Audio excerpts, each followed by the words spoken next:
Life story channel में आपका स्वागत है। हमारी आज की कहानी है वापसी घर की। 55 वर्षीय कोमल जी आज सुबह से ही गहन सोच में गुम थी। किसी काम में उनका मन नहीं लग रहा था। उन्हें बेचैन देखकर उनके 80 वर्षीय बुजुर्ग पिता बोले, क्या हुआ कोमल, कोई परेशानी है क्या? तो कोमल जी एक गहरी सांस लेते हुए बोली, अपने सामने अपने बेटे बहू का घर उजड़ते देख एक माँ कैसे खुश रह सकती है। कितना समझाने को कोशिश की थी मैंने उन दोनों को कि छोटी मोटी बातें तो घर में होती रहती हैं। झगड़े को जितना खींचा जाए उतना ही बढ़ता जाता है, लेकिन कहाँ सुनते हैं आजकल के बच्चे। कल कोर्ट की हियरिंग है और उसके बाद हमेशा के लिए अलग हो जाएंगे वे दोनों। कोमल जी की बात का जवाब देते हुए उनके पिता बोले, बेटी, 17 साल पहले मैं और तेरी माँ भी ठीक ऐसी ही मानसिक पीड़ा से गुजर रहे थे। जब तुमने अपने पति से अलग होने का मन बना लिया था और उससे तलाक लेने का फैसला कर लिया था, हमने दि- हमने भी तो तुम्हें बहुत समझाने की कोशिश की थी, लेकिन जब तुम उस वक्त नहीं मानी तो अपने बेटे से कैसे उम्मीद कर सकती हो कि वो तुम्हारी बात को समझे। आज 17 साल बाद इतिहास खुद को दोहरा रहा है बेटी। पिता की बात सुनते ही कोमल जी की आंखें आंसुओं से भर आईं। तभी उनके पिता बोले, लेकिन बेटी, मुझे लगता है कि ऐसे समय में तुम्हें रोहन के साथ होना चाहिए। आप ठीक कह रहे हैं बाबूजी। मैं कल सुबह ही दिल्ली के लिए रवाना हो जाऊंगी। दरअसल जब कोमल जी का अपने पति सुशांत जी से तलाक हुआ था, उस समय उनका बेटा रोहन 10 साल का था। माँ बाप के अलग होने से रोहन अंदर ही अंदर डिस्टर्ब रहने लगा था। इस बात के लिए वो अपनी माँ से उखड़ा उखड़ा रहता था। तलाक के बाद से कोमल जी अपने बेटे को लेकर मायके में ही रह रही थी। पढ़ाई लिखाई करने के बाद रोहन ने दिल्ली में ही नौकरी ज्वाइन कर ली और वहीं सेटल हो गया। कोमल जी और सुशांत जी को अलग हुए 17 साल बीत चुके थे और 17 साल बाद आज उनके बेटे रोहन की गृहस्थी भी उजड़ने की कगार पर थी। अगले दिन जब कोमल जी रोहन के घर पहुंची और रोहन ने दरवाज़ा खोला, तभी उसके वकील का उसके पास फ़ोन आया और बोला, अरे मुबारक हो रोहन जी, आज तो निश्चिंत तौर पर तुम्हें तलाक मिल ही जाएगा और कोर्ट से आपको आपके तलाक के कागज़ भी मिल जाएंगे और उसके बाद आप और नैना मैडम हमेशा हमेशा के लिए अपने रिश्ते से आज़ाद हो जाओगे। यह बात सुनते ही रोहन का कलेजा धक से रह गया। तभी कोमल जी ने पीछे से उसके कंधे पर हाथ रखा तो अपनी परेशानी वो छिपा न सका और अपनी माँ के गले लगकर फूट फूट कर रो पड़ा। इतने समय से दिल में भरा गुबार आज वो हल्का कर लेना चाहता था। रोते हुए बोला, माँ, घर छोड़कर जाते वक्त उसने कहा था कि रोहन, हम लोग एक नदी के दो किनारों की तरह हैं जो चाह कर भी आपस में कभी नहीं मिल सकते। शायद नैना ने सही कहा था, नदी के दो किनारे कभी नहीं मिल सकते। उसका कहना बिल्कुल ठीक था। मैं जीवन को बहुत गहराई से देखता हूँ। जिंदगी को इतना भी गंभीरता से नहीं लेना चाहिए। शायद इसलिए आज मैं अकेला रह गया हूँ। काश मैं उसी दिन उसे रोक लेता। काश मैं उसी दिन उसे छोड़कर ऑफिस ही ना जाता। कैसे भी करके मना लेता तो आज हमें यह दिन न देखना पड़ता। कोमल जी रोहन की पीड़ा को साफ साफ समझ पा रही थी। वो जानती थी कि इस घटना से वो अंदर तक टूट चुका है, इसलिए उसे समझाते हुए बोली, बेटा, अभी देर नहीं हुई है। एक बार अपने इस रिश्ते को फिर से मौका देकर देख लो। अकेली जिंदगी काटना इतना आसान नहीं होता और यह बात मैं खुद महसूस कर चुकी हूँ। मैं तो जीवन में इतना बड़ा फैसला लेकर आज तक पछता रही हूँ, लेकिन तुम ऐसी नौबत पर मत आने दो। नहीं माँ, अब सब कुछ खत्म हो चुका है। अब इस बारे में सोचकर कोई फायदा नहीं। आज अदालत की मंजूरी मिलने के बाद हम कानूनी तौर पर अलग हो जाएंगे। थोड़ी देर बाद तैयार होकर रोहन कोर्ट चला गया। अदालत की कार्यवाही से पहले रोहन ने नैना से बात करने की कोशिश भी की, लेकिन उसकी माँ दीवार की तरह उन दोनों के बीच खड़ी मिली। कुछ देर बाद उन दोनों के तलाक को मंजूरी दे दी गई और रोहन अपने घर वापस लौट आया। घर पहुंचते ही कोमल जी ने उसे प्रश्नवाचक निगाहों से देखा तो अपने दुख के सैलाब को अंदर ही दबाते हुए वो केवल इतना ही कह पाया, माँ, कुछ देर में नैना यहाँ पहुँचती ही होगी अपना बाकी का सामान लेने के लिए। इतना कहकर रोहन अपने कमरे में चला गया। अलमारी खोली तो उसमें नैना की कुछ साड़ियाँ और कपड़े पड़े थे जिन्हें रोहन ने नैना की यादों के तौर पर सहेज कर रखा था। सब देखते हुए उसकी आंखें फिर से भर आईं। खुद से ही बोल उठा, क्यों मैंने खुद को इतना अनुशासित कर दिया कि उस अनुशासन में नैना का दम घुटने लगा। क्यों मैं अपने आप को उसके अनुसार न ढाल पाया। अगर परिस्थितियों के अनुसार मैंने स्वयं को भी थोड़ा सा बदला होता तो शायद आज मैं और नैना एक साथ होते। उधर रोहन के घर की तरफ आते हुए नैना के दिमाग में भी विचारों का तूफान उत्पात मचा रहा था। सोचने लगी, शायद जिंदगी ऐसी ही है, जब तक हमें सामने वाला इंसान समझ में आता है तब तक वो हमसे बहुत दूर चला जाता है। जब तक हम दोनों साथ थे मैं तुम्हें समझ ही नहीं पाई। अब समझ में आया है तो बहुत देर हो चुकी है। तुम्हारे बिना यह जिंदगी नहीं है। लेकिन अब अपने इन्हीं हाथों से मैंने तुम्हारे पास वापस आने के सारे रास्ते बंद कर दिए हैं। विचारों का बवंडर एकाएक नैना को अतीत में ले जाने लगा। रोहन और नैना कॉलेज में साथ ही पढ़ा करते थे। वैसे तो नैना का ध्यान कभी रोहन की ओर नहीं गया था, लेकिन जब रोहन ने फर्स्ट ईयर में टॉप किया तो वो आश्चर्यचकित रह गई कि किसी लड़के का रिजल्ट इतना अच्छा कैसे आ सकता है। रोहन का पढ़ाई में इतना ध्यान देकर वो उसकी ओर आकर्षित होने लगी। धीरे धीरे दोनों की बातचीत शुरू हो गई और कुछ समय बाद वे दोनों एक दूसरे को पसंद करने लगे। लेकिन दोनों में से किसी ने भी अपने मन की बात दूसरे को नहीं बताई थी। कॉलेज का आखिरी दिन था। नैना रोहन के पास आई और बोली, रोहन, मैं हमारी इस दोस्ती को एक रिश्ते का नाम देना चाहती हूँ और उम्र भर तुम्हारे साथ रहना चाहती हूँ। क्या तुम मुझे पसंद करते हो? यह सुनकर रोहन कुछ देर चुप रहा और फिर धीरे से बोला, हाँ, मैं भी तुमसे शादी करना चाहता हूँ। ऐसा कहते हुए उसने नैना के हाथ को अपने हाथ में ले लिया। दोनों ने एक दूसरे के साथ शादी करने का फैसला तो कर लिया, लेकिन दोनों की जातियां अलग अलग थीं, इसलिए शादी करना इतना आसान भी नहीं था। रोहन के परिवार वालों को तो कोई ऐतराज़ नहीं था, लेकिन नैना के माता पिता मानने को तैयार ही नहीं थे। उधर नैना भी अपने फैसले पर अड़ गई कि अगर शादी करेगी तो रोहन से, नहीं तो अपनी जान दे देगी। आखिरकार नैना के माता पिता ने भी बुझे मन से इस रिश्ते को स्वीकृति दे दी, लेकिन कभी रोहन को दिल से अपना नहीं पाए। कॉलेज पास करने के बाद 2 साल बाद नैना और रोहन की शादी हो गई। नैना अपनी शादी के बाद के उन खूबसूरत लम्हों को याद करने लगी जब शादी के बाद नैना ने रोहन के घर में पहला कदम रखा था।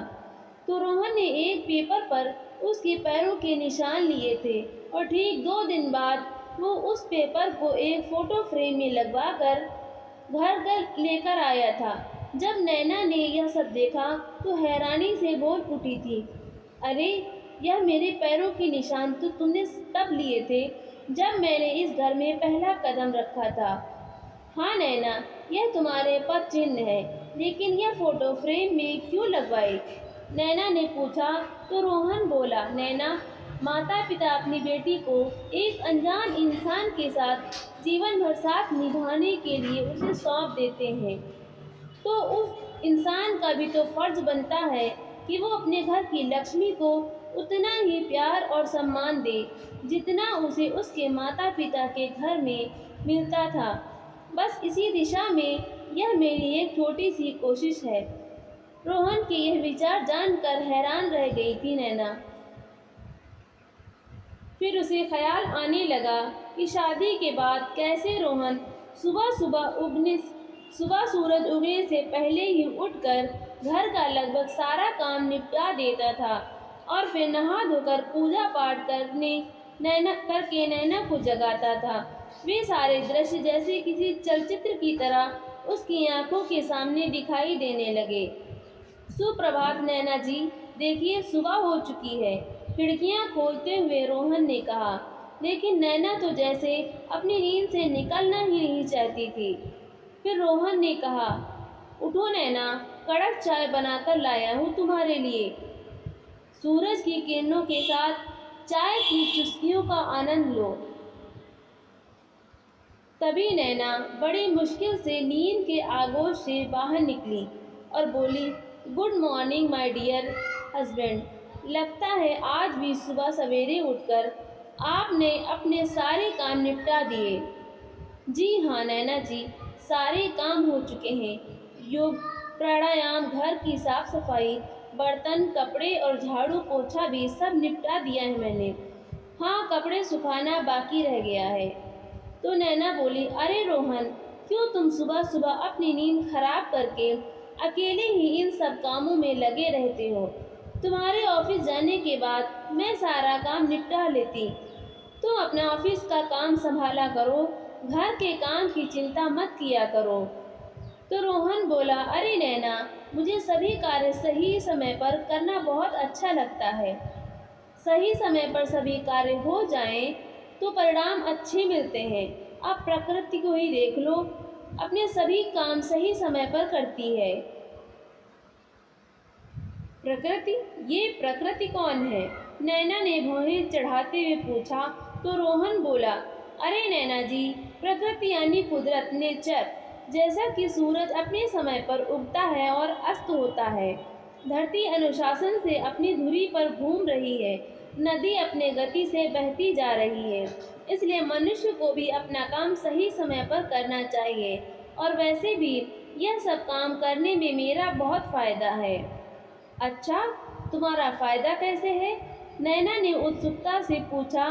तो रोहन बोला, अब आप ही देखिए, एक तो हर रोज की दिनचर्या बनी रहती है तो अच्छी आदत बन जाती है, और दूसरा सुबह सुबह सारे घर के काम करके अच्छा खासा व्यायाम हो जाता है तो सेहत का भी फायदा हो गया। और फिर अगर हम अपनी श्रीमती जी के हिस्से का कुछ काम कर लेंगे तो उससे हमारी श्रीमती जी भी तो खुश हो जाएंगी, और अगर वो खुश हो गई फिर तो हमारा फायदा ही फायदा है।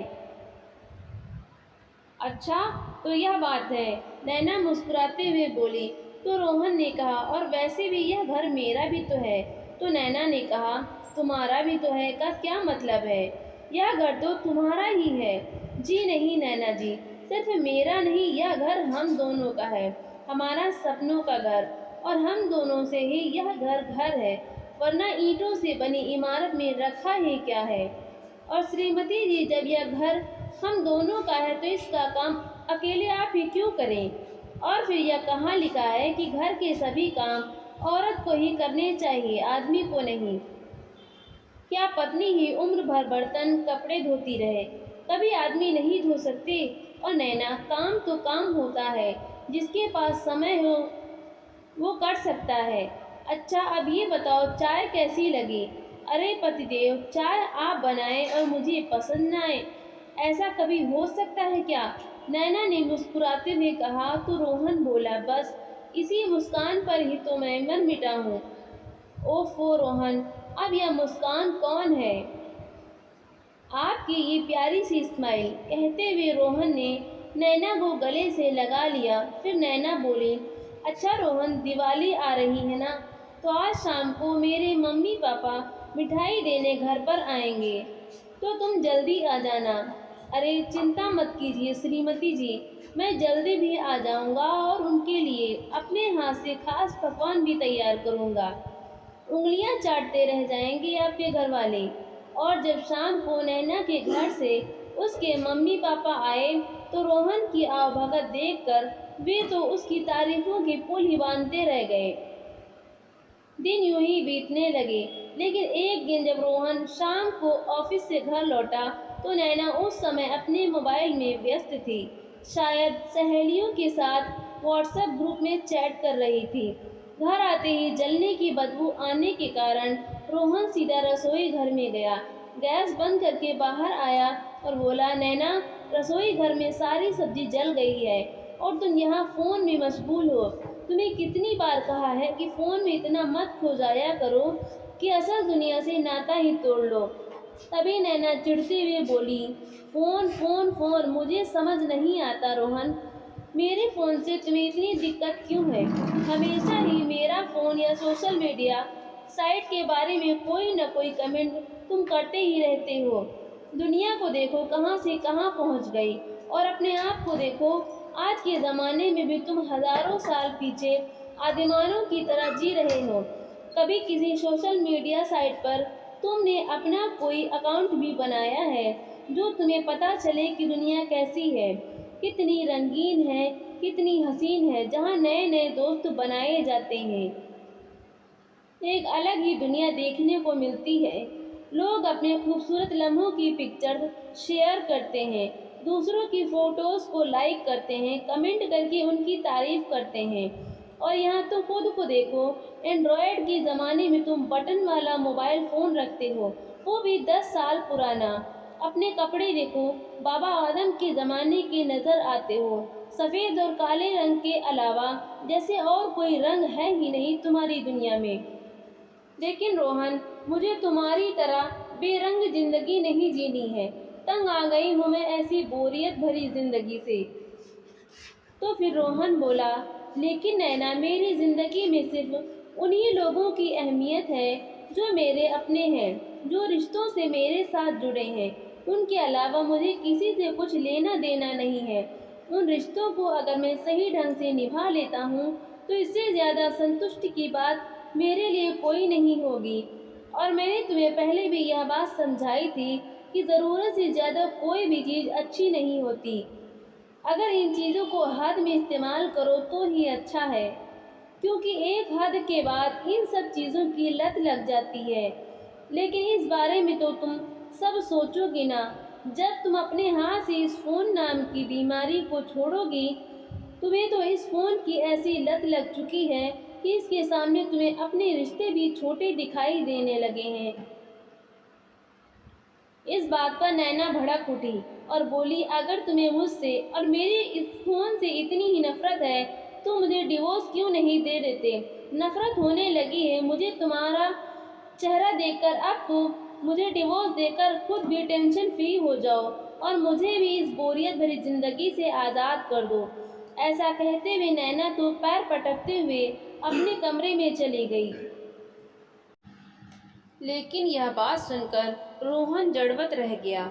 उसे यकीन नहीं हो रहा था कि यह वही लड़की है जो कभी उसे अपनी जान से भी ज्यादा प्यार करती थी। इधर नैना बिस्तर पर लेटे लेटे आंसू बहाने लगी। सोचने लगी, सही कहते थे मेरे मम्मी पापा, रोहन मेरे लायक है ही नहीं, लेकिन मैंने उनकी एक नहीं सुनी थी। अपने मन की बात सुनकर कितनी बड़ी बेवकूफ़ी कर बैठी कि अपने हाथों अपनी ज़िंदगी बर्बाद कर ली। खैर, धीरे धीरे वे दोनों फिर से सामान्य होने की कोशिश करने लगे। उनकी शादी को 1 साल पूरा हो रहा था। शादी की सालगिरह से एक दिन पहले रोहन ने अपनी पत्नी नैना से कहा, नैना, कल हमारी शादी को पूरा 1 साल हो जाएगा। तो नैना उत्साहित होते हुए बोली, तो बताओ कैसे मनाने वाले हैं हम अपनी शादी की सालगिरह? रोहन प्रसन्नता से बोला, बड़े ही अनोखे तरीके से। यह सुनकर नैना बहुत खुश हो गई। तो रोहन ने कहा, कल सुबह सुबह जल्दी तैयार हो जाना। पहले हम मंदिर जाकर माथा टेकेंगे और भगवान का आशीर्वाद लेंगे, और फिर प्रसाद ग्रहण करने के बाद गरीबों को खाना खिलाएंगे। यह बात सुनते ही नैना की हैरानी का ठिकाना न रहा। गुस्से से वह बोली, कब तक रोहन? आखिर यह सब कब तक चलेगा? पूरा 1 साल हो गया हमारी शादी को, लेकिन तुम्हारी आदतें अभी तक नहीं बदली। ना तो कोई एक्साइटमेंट है, ना ही कोई एंटरटेनमेंट। अरे, इतने बोर इंसान हो तुम कि एक सरप्राइज तक नहीं दिया जाता अपनी पत्नी को। क्यों नहीं समझते कि जीवन में बदलाव भी एक बहुत ज़रूरी चीज़ होती है? नीरस जिंदगी जीना कितना बोरिंग होता है। क्या सिर्फ प्यार के बलबूते ही पूरी जिंदगी गुजारी जा सकती है? अरे एक ही तो जिंदगी है, कुछ सपने भी होते हैं इंसान के, कुछ इच्छाएं होती हैं। लोगों को देखो कितने मॉडर्न हैं, एडवांस्ड हैं, और वैसे ही जीने में मज़ा है। मुझे वैसे ही सुकून मिलता है। Late night parties, dinner, birthday या एनिवर्सरी पर केक, पार्टी या आउटिंग, यह सब तो तुम्हारी जिंदगी से कोसों दूर है। जानते हो रोहन, मेरी सहेली शोभा, उसकी शादी भी ठीक उसी दिन हुई थी जिस दिन हमारी शादी हुई थी। लेकिन इस एक साल में वो 2 बार अपने पति के साथ फॉरेन टूर पर होकर आई है, और इंडिया में तो ना जाने कितनी ही जगह घूम चुकी है। आए दिन candle light dinner, birthday surprise और न जाने कितने ही मौक़ों पर अपनी खूबसूरत तस्वीरें खींचकर पोस्ट करती है। कितने खुश दिखते हैं वो हस्बैंड वाइफ एक दूसरे के साथ। और मेरी दूसरी सहेली निशा, 2 दिन पहले उसका बर्थडे था, तो उसके हस्बैंड ने बर्थडे पर उसे एक शानदार सरप्राइज दिया। कितनी एक्साइटमेंट थी उसके चेहरे पर, कितनी खुश थी वो। बस एक मेरी ही किस्मत फूटी थी। लेकिन यहाँ सुनने वाला कौन है? तुम तो वही हजारों साल पुरानी जिंदगी जी रहे हो, कछुए की चाल की तरह। हर बात में तुम्हारी अपनी ही फिलॉसफी होती है। जमीन पर बैठकर शुद्ध शाकाहारी भोजन करना है, प्रातःकाल उठकर योग प्राणायाम करना है। सोशल मीडिया तो तुम्हें नकली दुनिया लगती है ना? संस्कार, संस्कृति, परंपरा, आस्था, बस यही सब कुछ है तुम्हारे लिए। और ऊपर से पता नहीं कहाँ कहाँ से हिंदी के शब्द ढूंढ कर ले आते हैं जो सामने वाले के ऊपर से ही निकल जाए। दुनिया कहाँ से कहाँ पहुँच गई है और हम लोग वहीं हजारों साल पीछे। खास मौक़ों पर सरप्राइज देना तो दूर, तुम्हें तो पूरी प्रसाद और गरीबों को खाना बांटने में ही दुनिया जहान का सुख मिल जाता है। नैना के मुंह से यह सब बातें सुनकर रोहन बस हैरानी से उसे देखता रहा। उसे मालूम था कि यदि इस समय वो कुछ कहेगा तो झगड़ा और ज्यादा बढ़ सकता है। अगले दिन वो नैना के पास आया और उसे प्यार से समझाते हुए बोला, नैना, कल मैंने तुम्हें जो कुछ भी कहा, तुम्हारा दिल दुखाने का मेरा कोई इरादा नहीं था। जब मैंने देखा कि दिन रात फोन में व्यस्त रहने के कारण, सोशल मीडिया को ज़रूरत से ज़्यादा इस्तेमाल करने के कारण घर के बाकी कामों की बिल्कुल देखी कर रही थी, मुझसे रहा नहीं गया। तो शायद मेरे मुंह से कुछ ज़्यादा ही निकल गया।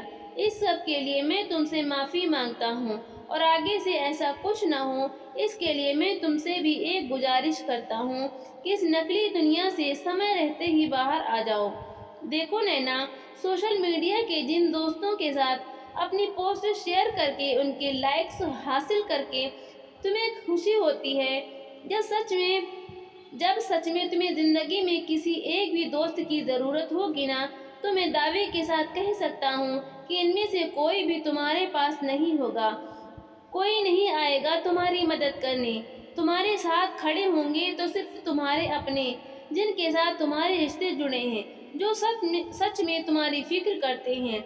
इसलिए वक्त रहते स्वयं को संभालो, अपनी असल दुनिया के बारे में सोचो, अपने रिश्तों के बारे में सोचो। एक और बात कहूँगा नैना, दूर से देखने पर हमें बाकी लोगों की लाइफ बहुत परफेक्ट लगती है। हमें ऐसा लगता है कि कितनी खुशहाल जिंदगी बिता रहे हैं हमारे आसपास, और इस दुनिया के लोग कितने हंसते हुए नजर आते हैं। वो लोग उन तस्वीरों में जो भी वे सोशल मीडिया पर पोस्ट करते हैं। लेकिन नैना, हमें यह भी सोचना चाहिए कि कोई भी इंसान अपने परिवार वालों से झगड़ा करते हुए फोटो खींचकर सोशल मीडिया पर नहीं डालता। जब वो दुखी होता है, उदास होता है, उस पर तस्वीर खींचकर वो सोशल मीडिया पर अपने दोस्तों के साथ साझा नहीं करता। इसलिए यह बात दिमाग से निकाल देनी चाहिए कि सबकी ज़िंदगी रोमांच और उत्साह से भरपूर है, और हम उनके मुकाबले नीरस जिंदगी जी रहे हैं। लड़ाई झगड़े किस घर में नहीं होते नैना? छोटी मोटी बातें तो हर घर में होती हैं, लेकिन इन बातों को इतना बढ़ा देना कि इंसान अलग होने के बारे में सोचने लगे, डिवोर्स जैसे ऑप्शन के बारे में सोचे। यह तो गलत है ना। जो हुआ वो दोबारा नहीं होगा। अगर हम यह ठान लें तो फिर से हमारी ज़िंदगी खुशहाल हो जाएगी। यह ज़िंदगी एक बहुत बड़ी किताब की तरह है। कल जो कुछ भी हमारी ज़िंदगी में हुआ वो सिर्फ एक पन्ने की तरह था, और यदि किसी किताब का एक पन्ना फट जाता है या ख़राब हो जाता है तो हम उसके लिए पूरी किताब को तो नहीं फेंक देते ना। इसलिए हमें अपने रिश्ते के साथ भी ऐसा नहीं करना चाहिए। अब मैं ऑफिस चलता हूँ, मुझे देर हो रही है। शाम को आकर मिलते हैं, और मुझे वही पहले जैसी हंसती खिलखिलाती हुई नैना चाहिए। उस समय तो रोहन ऑफिस चला गया, लेकिन शाम को जैसे ही घर वापस लौटा तो देखकर दंग रह गया। नैना अपना बैग पैक कर रही थी। उसे देखते ही रोहन बोला, नैना, कहाँ जाने की तैयारी है? क्या मायके से तुम्हारी माँ का फोन आया था? चलो अच्छा है, कुछ दिन माँ के साथ बिताओगी तो तुम्हारा मूड भी अच्छा हो जाएगा। तभी नैना बोली, जी नहीं, मैं कुछ दिन के लिए नहीं बल्कि हमेशा हमेशा के लिए जा रही हूँ। अब मैं यहाँ कभी वापस नहीं आऊंगी। नैना की यह बात सुनकर रोहन हैरत में पड़ गया। उसे तो जैसे काटो तो खून नहीं। फिर खुद को संभालते हुए बोला, नैना, तुम ही तो कहती हो कि एक ही जिंदगी है। फिर यह भी तो सोचो कि क्या यह जिंदगी हमें लड़ने झगड़ने के लिए मिली है? हम प्यार से, समझदारी से एक साथ रह कर भी तो जी सकते हैं ना। फिर ऐसा माहौल क्यों बनाना? देखो नैना, मेरी बात को समझने की कोशिश करो। तभी रोहन की बात को काटते हुए नैना बोली, बस कुछ नहीं समझना है मुझे। अपने भाषण तुम अपने पास ही रखो। मैं तो सिर्फ इतना जानती हूँ कि जो इंसान मेरी ख्वाहिशों को पूरा नहीं कर सकता, जिसकी नज़रों में मेरे सपनों की कोई कदर नहीं है, उस इंसान के साथ रहकर मैं अपनी ज़िंदगी बर्बाद नहीं कर सकती। ऐसा कहते हुए जैसे ही नैना अपना बैग उठाने लगी तो रोहन बोला, ठीक है नैना, अगर मैं इतना ही बुरा लगता हूँ तुम्हें तो तुम यह घर छोड़कर जा सकती हो। लेकिन एक बात याद रखना, फिर इस घर के दरवाजे हमेशा के लिए तुम्हारे लिए बंद हो जाएंगे। तुम चाह कर भी मेरी जिंदगी में कभी अपनी जगह नहीं बना पाओगी। तो नैना ने गुस्से में कहा, तुम जैसे इंसान की जिंदगी में वापस आना भी कौन चाहता है? यहाँ वापस आने से बेहतर है कि मैं अपनी जिंदगी खत्म कर लूँ। ऐसा कहते हुए नैना रोहन का घर छोड़कर हमेशा हमेशा के लिए चली गई। आखिरकार नौबत तलाक तक आ पहुंची। पिछली बातों में खोई नैना अचानक से अपने वर्तमान में आ गई। जब रोहन के घर के बाहर पहुंचकर ड्राइवर ने टैक्सी को ब्रेक लगाई। जैसे ही दरवाजे पर पहुंचकर नैना ने बेल बजाई तो उसकी नज़र घर की नेम प्लेट पर पड़ी, जहां लिखा था नैना और रोहन का आशियाना। देखते ही उसकी आंखें भर आईं। बेल बजने पर कोमल जी ने दरवाज़ा खोला तो नैना ने उनके पैर छुए। हमेशा की तरह सदा सुहागन रहो का आशीर्वाद उन्होंने अनायास ही दे दिया। तो नैना हैरानी से उनकी ओर देखने लगी। उसी समय नैना का मोबाइल बज उठा। हाँ माँ, मैं पहुँच गई हूँ, बुझे मन से नैना ने कहा। तो दूसरी ओर से आवाज़ आई, ज़्यादा देर वहाँ रुकने की ज़रूरत नहीं है। अपना सामान उठाओ और निकलती बनो वहाँ से। ठीक है मम्मी, ऐसा कहकर उसने फ़ोन रख दिया। अंदर आई तो जैसे यादों का सैलाब उसकी राह देख रहा था। उसके हाथों से सजा वो आशियाना अब तक बिल्कुल वैसे का वैसा ही था। सामने दीवार पर दुल्हन के रूप में सजी नैना की एक खूबसूरत सी तस्वीर लगी थी, जो आज उससे पूछ रही थी, क्यों नैना, कर ली अपने सपनों की उड़ान पूरी, जिसके लिए तुमने अपने रोहन को छोड़ दिया था? फिर उसकी नज़र अपने उन पद चिन्हों पर पड़ी जिसे रोहन ने बड़े प्यार से फोटो फ्रेम करवा कर दीवार पर लगाया था। फिर उसे दिखाई दी अपनी और रोहन की वो तस्वीर, जिसमें वो दोनों एक दूसरे के हाथों में हाथ डाले बेहद खुश नजर आ रहे थे। अचानक उसे ऐसा लगा जैसे उस घर की एक एक चीज चीख चीख कर उससे सिर्फ एक ही सवाल कर रही है, क्यों उजाड़ दिया तुमने अपना बसा बसाया घर। सहसा उसकी आंखों से आंसू बहने लगे। अपने आंसुओं को पोंछते हुए वो कमरे में पहुंची तो देखा सामने रोहन खड़ा था। नैना के हाथ में कोर्ट के कागज देखते ही रोहन मन ही मन उससे बोला, नैना, भले ही इस कागज में लिखी गई सारी चीजें तुम यहाँ से ले जाओ, लेकिन हम दोनों के बीच जो सबसे जरूरी चीज थी वो तो इस कागज में भी नहीं लिखी। क्या इतना जरूरी था यह कागज का टुकड़ा। फिर थोड़ी देर के सन्नाटे के बाद स्वयं को सामान्य दिखाता हुआ रोहन बोला, कैसी हो तुम। मैं ठीक हूँ, तुम बताओ तुम कैसे हो। नैना ने पूछा तो रोहन अभी कुछ कहने ही लगा था कि इतने में नैना का मोबाइल उसकी सहेली का कॉल आया। फोन कॉल सुनते ही नैना के पैरों तले जमीन खिसक गई। क्या, ऐसा नहीं हो सकता, कहते हुए नैना रोने लगी। नैना के रोने की आवाज सुनकर कोमल जी भी अपने कमरे से बाहर आई। उधर रोहन भी घबरा गया कि आखिर बात क्या है। तो नैना ने रोते हुए कहा, रोहन मेरी सहेली शोभा ने सुसाइड करने की कोशिश की।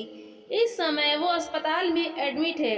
मुझे अभी उससे मिलने जाना होगा। कहते हुए जैसे ही नैना बाहर जाने लगी तभी रोहन बोला, रुको नैना, मैं भी आता हूँ तुम्हारे साथ। नैना रोहन के साथ स्कूटर पर बैठकर अपनी सहेली से मिलने अस्पताल पहुंची। शोभा, आखिर तूने ऐसा कदम क्यों उठाया, और यह सब करने से पहले अपने परिवार वालों के बारे में भी नहीं सोचा, अपने पति के बारे में भी नहीं सोचा कि वो तेरे बिना कैसे जिएगा। तो शोभा बोली, अरे उसी ने तो मजबूर किया मुझे यह कदम उठाने को।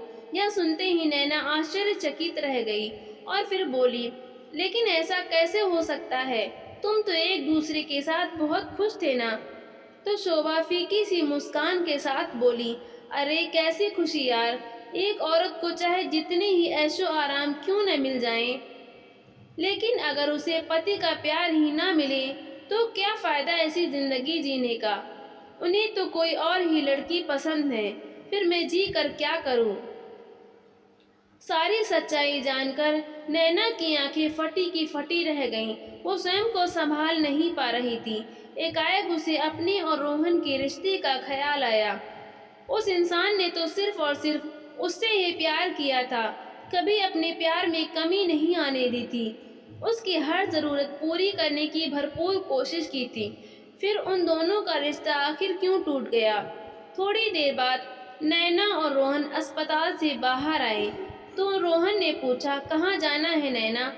अगर तुम ठीक महसूस नहीं कर रही हो तो मैं तुम्हारे घर छोड़ देता हूँ, अपना सामान तुम कल ले लेना। तो नैना बोली, नहीं रोहन, तुम्हारे घर चलते हैं। एक बार मैं वापस चली गई तो फिर कभी नहीं आ सकूंगी। रास्ते भर नैना के दिमाग में विचारों का तूफान चलता रहा। सोचने लगी, ठीक ही तो कहता था रोहन कि जो लोग सोशल मीडिया पर खुश नजर आते हैं, जरूरी तो नहीं कि वो असल जिंदगी में भी खुश हों। हम उन्हें देखकर अपनी तुलना उन लोगों से करने लग जाते हैं और चाहते हैं कि हम भी वैसी ही जिंदगी जिएं। और इसी जद्दोजहद में जो हमारे पास होता है हम उसका भी महत्व नहीं समझ पाते। रास्ते में जब रोहन ने रेड लाइट पर स्कूटर रोका तो नैना ने देखा कि वहीं उनके पास में एक मोटरसाइकिल पर एक नवविवाहित जोड़ा बैठा हुआ था।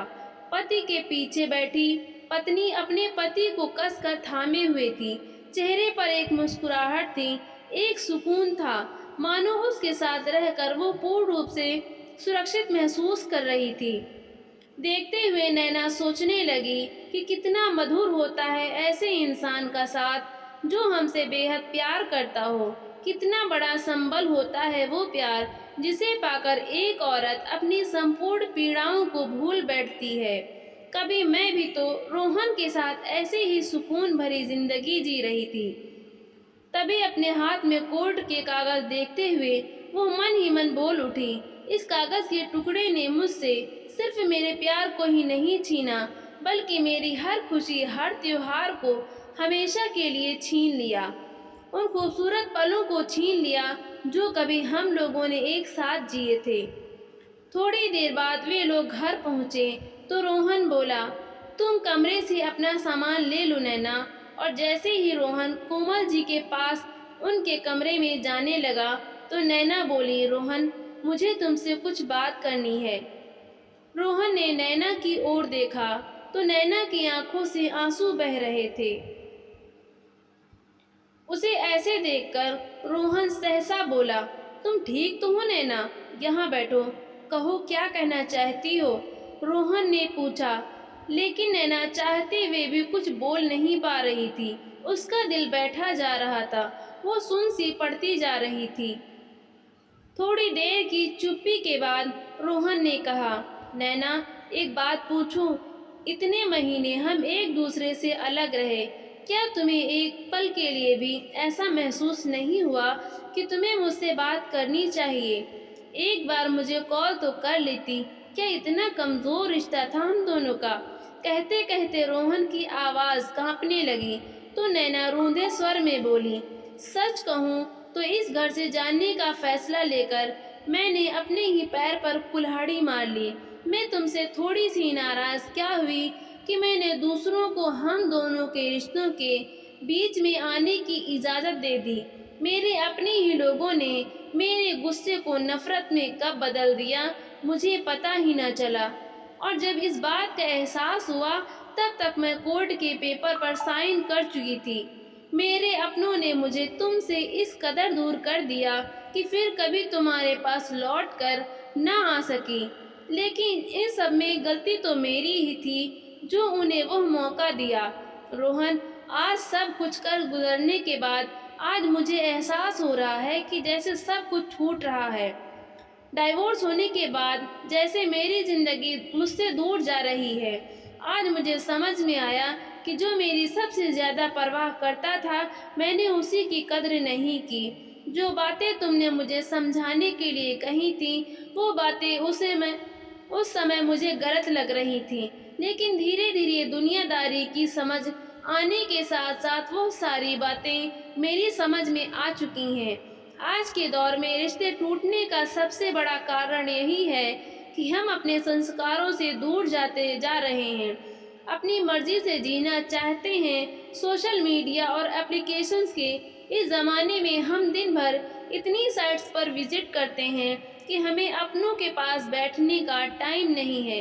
अपने रिश्तों को हम पूरी तरह दरकिनार कर चुके हैं। लेकिन रोहन, इन बातों को समझने में मैंने शायद बहुत देर कर दी। कहते हुए नैना फफक कर रो पड़ी। फिर कुछ शांत होते हुए बोली, लेकिन रोहन तुम भी तो मुझे फ़ोन कर सकते थे ना? एक बार मुझे मनाने की कोशिश की तो होती, या फिर मुझे लेने ही आ जाते।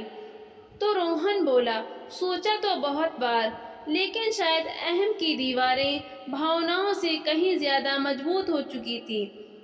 अगर घमंड को एक तरफ रखकर मैंने हालात को सही करने की कोशिश की होती तो हमारा रिश्ता टूटने से बच जाता। कहते कहते रोहन की आंखें भर आईं। तो नैना रोहन के सामने घुटनों के बल बैठ गई और बोली, मुझसे बहुत बड़ी गलती हो गई रोहन। क्या तुम अपने दिल में फिर से मेरे लिए जगह बना सकते हो? वो जगह तो अभी तुम्हारी ही है नैना। तुम भले ही शारीरिक तौर पर यह घर छोड़कर चली गई थी, लेकिन तुम्हारे जाने के बाद एक दिन भी ऐसा नहीं गया जब मैं तुम्हारी याद में नहीं रोया। वापस आ जाओ नैना, मुझे तुम्हारी ज़रूरत है। ये देखकर नैना के मुंह से तो जैसे ये शब्द उच्चारित नहीं हो पा रहे थे। एक झटके में ही उसने कोर्ट के पेपर्स फाड़ दिए। तभी नैना के फ़ोन की बेल बजी। हेलो बेटी, तू अभी तक घर क्यों नहीं आई? कहाँ रह गई? माँ, मैं तो कब से घर पहुँच चुकी हूँ, लेकिन आपके घर नहीं, अपने और रोहन के घर, और अब से यही मेरा घर है। कहते हुए नैना ने फ़ोन काट दिया। उसका सिर रोहन के सीने से सट गया। रोहन ने उसे बाहों में भर लिया। भावनाओं के सारे बांध एक साथ टूट गए और दोनों ओर से आंसू बहने लगे। थोड़ी देर बाद रोहन और नैना को पता चला कि कोमल जी घर पर नहीं है। उन्होंने सारी तरफ देखा लेकिन माँ कहीं नहीं मिली। रोहन ने माँ को कई बार फोन लगाया लेकिन फोन भी नहीं लग रहा था। करीब 1 घंटे बाद उसके पास कोमल जी का फोन आया। माँ, आप कहाँ हैं? हमें बिना बताए कैसे चली गईं? ऐसे भी कोई करता है क्या? तो दूसरी ओर से उसकी माँ की आवाज़ आई, बेटा, यूँ तो बच्चे अपने माँ बाप से बहुत कुछ सीखते हैं, लेकिन आज मुझे अपने बच्चों से सीखने को मिला। मैं तुम्हारे पापा के घर पर हूँ। आज से मैं और तेरे पापा एक साथ रहेंगे। दोस्तों, पति पत्नी में प्यार और तकरार एक ही सिक्के के 2 पहलू हैं। जरा सी बात पर कोई ऐसा फैसला नहीं लेना चाहिए कि जिंदगी भर अफसोस हो। तो दोस्तों, आपको ये कहानी कैसी लगी? लाइक करें और ज़्यादा से ज़्यादा शेयर करें और कमेंट करके हमें ज़रूर बताएं और चैनल को सब्सक्राइब करना बिल्कुल भी ना भूलें। तो मिलते हैं हम अगली नई कहानी के साथ। बहुत बहुत धन्यवाद।